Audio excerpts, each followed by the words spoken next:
We wish you a Merry Christmas. It's basically freaking Christmas. We wish you a Merry Christmas and a Happy New Year. Something about pudding, 'cause fat bitches love pudding. What the hell is figgy pudding? Oh, bring us some here. Ah, you bollocks. Okay guys, so this is my tree. I have gone for this spectacular tack fest that is a white tree with mint green and pale pink baubles and millions candy canes. They've got some weird goop inside. I haven't eaten one yet. I imagine they're absolutely rotten. No tree skirt. Cat toy, no tree skirt. I might get a tree skirt today. But basically the cats have been keeping it warm under there. So this is my star. We have a little story about the star. Flatmate the beard bought a tree star to put on top that lit up. And when we set it on, the whole tree basically cowped over. So this is my little crochet cat that you might have seen in one of my earlier videos. I don't know, I can't remember if I've ever used her. But as you can see, I've bloody well MacGyvered her on there. She's held on with a hair bubble. Whoop, she's held on with a hair bubble. I hope that's not cutting off your airways, cat. Please don't report me for cruelty. You guys obviously don't know this, but I just spent 5 minutes talking to myself thinking that this thing was recording already, so oh well, that's probably the best 5 minutes I've ever done, never to be seen. So happy December. I love December because basically the whole month is Christmas. Calories don't count in December. That's the law. Everything that you buy yourself is a gift. It's a Christmas gift, so that's the law. I had to go and buy myself new headphones this week, and I always get the big ones that sit over your head because I have oddly shaped ears, right? And when I put the little earbuds in, they just pop right back out again.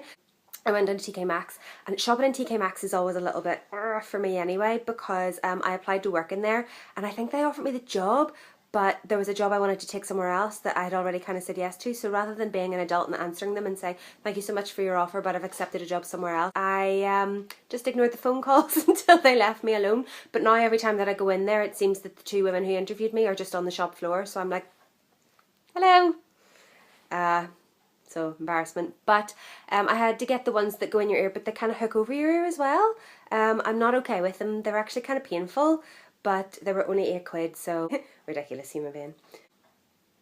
I'm really looking forward to Christmas now that like December's here and my tree's up. This is the first tree, as you know, that I've had since we got Ginge the first year because he destroyed it. I think Gingy's actually a little bit afraid of it. I feel a bit bad about that.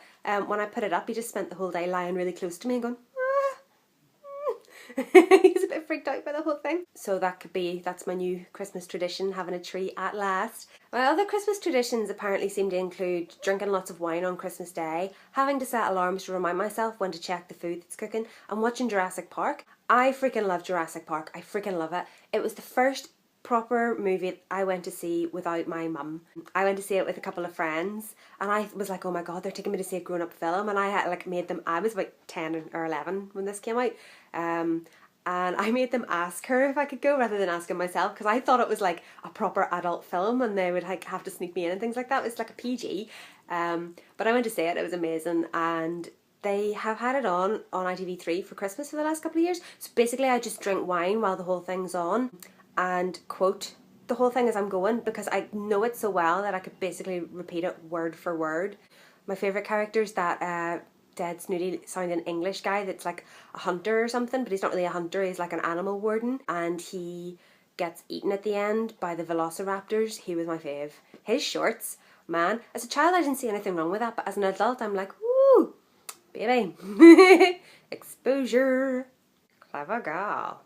So Jurassic Park in like 30 seconds. Oh, we've dug up some dinosaur bones. I'm going to use this giant hook to scar a child for life. We've got real dinosaurs. No, you don't. Yes, we do. Have champagne. We don't like kids. Oh, there's some kids. They're this guy's grandkids. He has made this park full of dinosaurs. That seems like a good idea.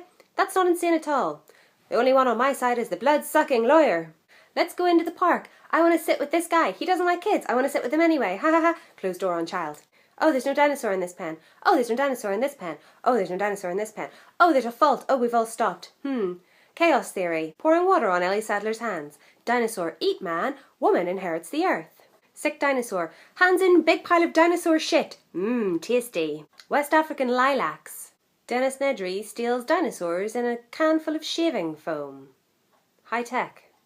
It's dark. They've got some special goggles. The goat is gone. What happened to the goat? Ah! Turn off the torch, Lex! The lawyer gets eaten. Neil saves the day. Jeff Goldblum ruins the day. Here, chase me. Run. Dinosaur eats the car.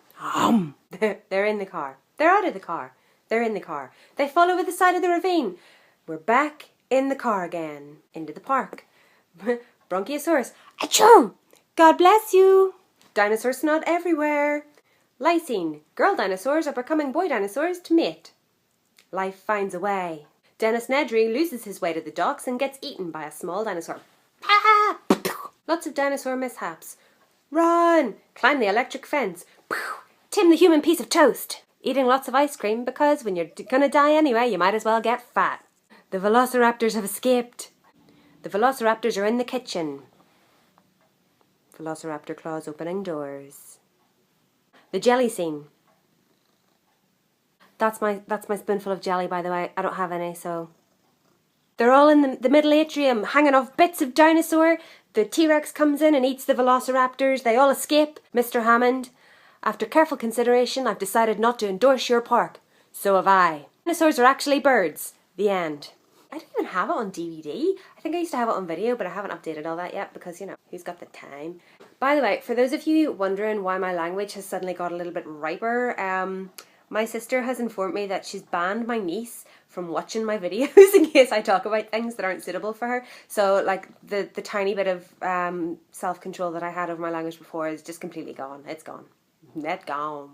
But, like, don't you think that the build-up to Christmas is, like, as an adult, okay, as an adult, not as a child, obviously, as an adult, don't you think that the build-up to Christmas is better than the actual day itself? Especially if you're the one that has to do all the cooking and things like that, if you're the one that does all the work. You know, the build-up as a child is great, but then you wake up on Christmas morning and Santa's been and you've got loads of presents and it's really fun. But as an adult, you don't get that, so you've just got to, like, enjoy the run-up. I really love the build-up to Christmas. Christmas Eve is my favourite of all the Christmassy days because it's like there's still that real taste of anticipation to it, and I know that Santa's not coming for me the next day or anything like that, and I know that the next day I'm going to be the one that does all the cooking and I'm probably going to have to drink wine and watch Jurassic Park to get through the day, but I love the build-up of Christmas Eve. I always sit there on Christmas Eve night with like crisps and dip and wine and just be like, oh, this is so good. I just love that little tiny feeling that's still inside, that the next day is going to be super, super amazing. Actual Christmas Day is always a wee bit of a disappointment as an adult. I'm just, yeah, that's the truth. That is the truth. The build-up's great.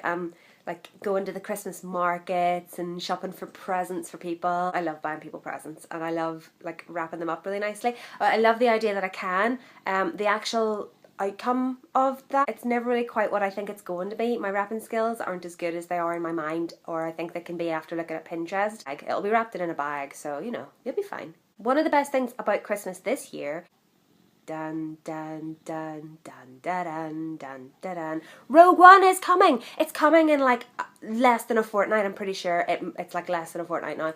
I have the date on my phone, but as you know, I'm not good with dates. I can't remember that shit. It's coming really, really soon. I am so excited for it. When we went to see the Star Wars that came out last year, why can't I remember what it's bloody called? I was like really nervous for it because 1, 2 and 3 had been such smackaroos of disappointment. I despise 1, 2 and 3.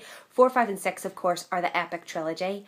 So I was really worried that what comes after would be just as shit, but I was so pleasantly surprised, and a lot of people that I've discussed this with have said that why, you know, they think that the Star Wars, the most recent Star Wars, was basically kind of similar to A New Hope, and I think that's why it was so good. I think 1, 2 and 3 really lost their way with all the ugly CGI and the stupid Jar Jar Binks, and you know, it was like just really poor storytelling, and like they couldn't even call it the Clone Wars, like Attack of the Clones. What the hell was that? But you know, the new Star Wars seems to be going in a really, really good direction. It tones in with like A New Hope and the Empire, the Return of the Jedi and the Empire Strikes Back. you know, this flows the way 1, 2 and 3 didn't. Like, I just want to forget that they ever happened. Awful. So yeah, Rogue One is coming. I'm really, really excited for it. I hope that it's like, I hope it's as good as I want it to be. The way that I always feel about things in the cinema. I really hate going to the cinema. Well, okay, that's not completely true. I love going to the cinema. I love seeing things on the big screen, but I don't like going to the cinema when there's a lot of people there, because there's always somebody there that ruins it. I think I'm just cursed. I always have somebody at the cinema that's going to fucking ruin my trip to the cinema. You know, people still like play with their phones, or people talk, or inevitably I get someone who sits near me that chews with their mouth open, and I can hear that shit from 50 paces.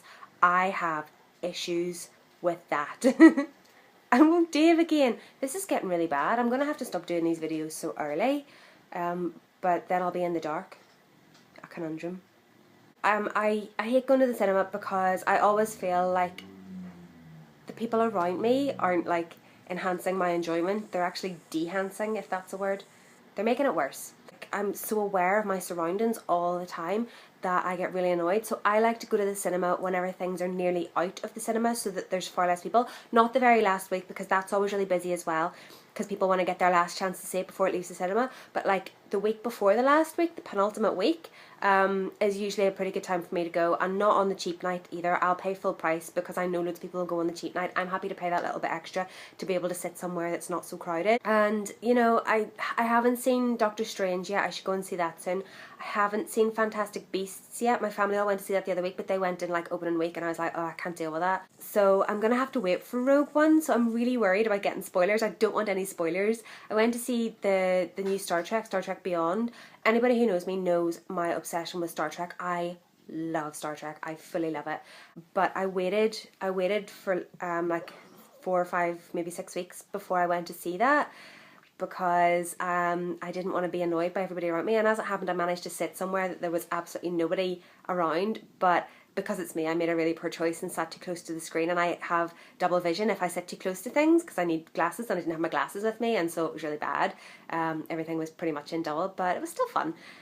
That was one of my trips that I went on as a newly single woman. I was like, hey, I can do this. I can go to the cinema myself. So I went down and I got myself some pick and mix, and then I went into they make that little queue for you to go into with the ropey barrier thing. And I don't know how they did it. I got in and I went so far and I was like trapped. They pulled the string across and I didn't know what to do. So rather than like just turning and going back and like possibly going in a different way, I thought, oh no, it's fine. I'll just like go underneath and join the queue, because it's not like I'm bunking anywhere. I'm at the back of the queue anyway. So I was like, oh, I'll just bend down and get under. But it was lower than I thought it was, and I basically had to do this really ugly squatting motion to get through, and then kind of shuffle through like a little goblin. And stand up again, and when I was doing it, my brain was just screaming at me like, this is so wrong, you shouldn't be doing this, just abort. But I didn't. I just carried on. I was like, no, I've gone too far, and I kept on going. And some children laughed at me, and I had to stand there and just be like, I don't care, I don't give a shit, I'm 35, do what I want, and then die about it inside when I'd got into the cinema. I am going to the cinema next week though. The Queen's Film Theatre in Belfast is showing movies every Sunday. Well, probably like, I don't know, every day. But they've been showing movies. Last week was Blue Velvet, and I really wanted to go and see Blue Velvet on the big screen, but I didn't have the money. But I got paid from my job. Woo! That's always fun. So we're going to go and see It's a Wonderful Life next week. But to be able to cope with it, I'm going to bring my hip flask of gin and sneak that in. And I'm going to go to the Christmas market beforehand and get hopped up on mulled wine. And hopefully that'll make the whole experience more enjoyable. So I will report back on that next week. Let you know if I murdered anybody at the cinema. Look how cute my little Gingy is in front of the tree. Do you like the tree, Ginge? Do you hate your life? Do you wish you had been adopted by a better family? Oh, okay. Well, never mind. Alright guys, so that's my week. Hope you're having fun getting ready for Christmas. I am going to go and apologise to the beard for waking him up now 2 times in a row with my videos. Oops. Might have to buy him some chocolate or something to make up for that. Anyway, bye!